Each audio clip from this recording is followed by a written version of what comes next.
شروع اللہ تعالیٰ کے نام سے جو بڑا مہربان اور نہایت رحم کرنے والا ہے۔ السلام علیکم پیارے بچوں، کیسے ہیں آپ سب لوگ؟ مجھے یقین ہے کہ صحت مند اور تندرست ہوں گے۔ میں ہوں آپ کی معلمہ ہنا، اور آج ہم پڑھیں گے بچوں جماعت ششم اردو کی کتاب میں سے اس کا سبق نمبر 17، جس کا عنوان ہے ریل گاڑی۔ بچوں آج اس سبق کا ہم تیسرا حصہ پڑھیں گے۔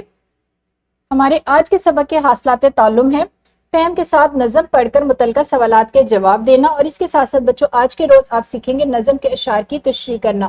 آپ جانتے ہیں کہ کل کے روز بھی ہم نے انہی حاصلات تعلم کی تفصیل پڑھی تھی، آج ہم اس کا بقیہ حصہ پڑھیں گے۔ اپنے سبق کو شروع کرنے سے پہلے اسلامی نقطہ نظر سے اس کی وضاحت دیکھیں گے۔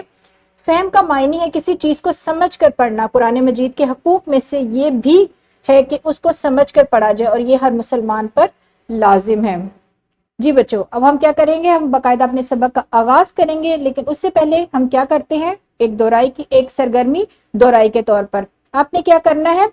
آپ نے کبھی ٹرین میں سفر کیا ہے؟ اگر کیا ہے تو اس سفر کی کوئی دلچسپ بات بتائیں۔ کوئی ایسی بات آپ نے بتانی ہے جو بہت ہی دلچسپ ہو، جو بہت مزاحیہ ہو، اور سننے والا فوراً آپ کی باتوں میں مگن ہو جائے۔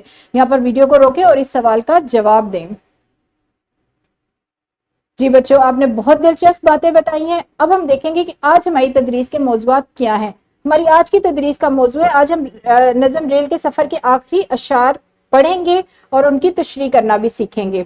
بچوں ہمارے آج کے متن میں جو اشعار شامل ہیں وہ یہ ہیں: وہ ایک رسی میں پورا لاؤ لشکر باندھ لایا ہے، یہ بستر میں ہزاروں تیر نشتر باندھ لایا ہے۔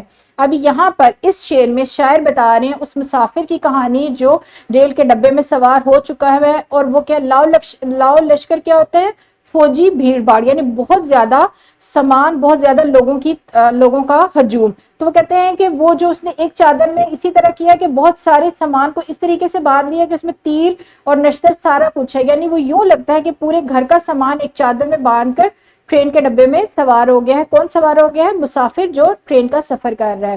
اسی طریقے سے آگے کے اشعار کی بلند خوانی معلم جماعت میں خود کریں گے، اور بچوں کو آسان جملوں میں ان اشعار کے معنی بتائیں گے، مفہوم سمجھائیں گے، اور اگر کوئی لفظ ایسا ہے جس کا معنی اور مفہوم بتانا مقصود ہے تو معلم جماعت میں بچوں کو بتائیں گے، اور اگر تلفظ ادا کرنے میں بھی بچوں کو مشکل آ رہی ہے تو معلم اس سلسلے میں بھی بچوں کی رہنمائی کریں گے۔ جی بچوں، اپنے سبق کو سمجھنے کے لیے ہم ایک سرگرمی کریں گے۔ آپ نے کرنا یہ ہے، طلبہ جوڑیوں کی صورت میں بیٹھ کر آج پڑھائے گئے اشعار کو ایک دوسرے کو پڑھ کر سنائیں گے، نیز ان اشعار کی تشریح بھی بیان کریں گے۔